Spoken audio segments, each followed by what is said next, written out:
So masamang balita nga mga kois, 4 na players ng Gilas Pilipinas ang hindi pinayagan para makalaro sa Asian Games. So ito nga ay denied na ng China mga kois na hindi makasama ang 4 na players ng Gilas Pilipinas na si Jason Perkins, Calvin Abueva, Mo Tautua at maging itong si Terence Romeo.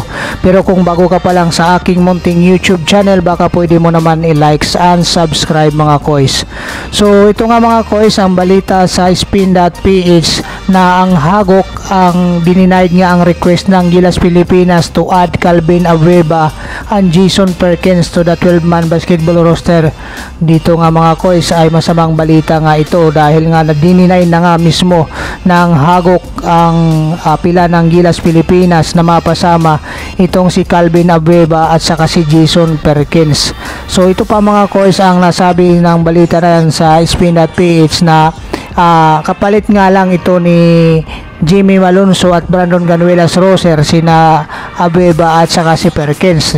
Ngunit dito nga mga kois ay hindi nga pinayagan ang apela ni Coach Tim Con at saka ng Gilas Pilipinas dahil ang paliwanag nga nila mga kois ay hindi napasama sa 60-man pool na ipinasa ng SBP para dyan sa Asian Games na sinumiti ng POC.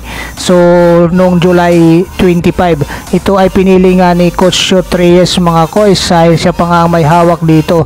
So ngayon mga kois problemado dito si Coach Tim Con na nasa practice pa sa ngayon. So ang masamang balita pa dito mga kois ay kasama rin itong si Terence Romeo at maging itong si Mo Tautua sa hindi pinapayagang makalaro sa Asian Games ng China. Ito mga kois ang artikulo na ayon sa spin.ph, ang worst scenario pa nga dito na hindi nga maisasama itong si Terence Romeo at si Mo Tautua ayon dito sa balita, pero hindi mamalinaw ang dahilan mga kois. So hanggang dito na lang muna mga kois, hanggang sa susunod na mga basketball updates. God bless you all. Bye bye.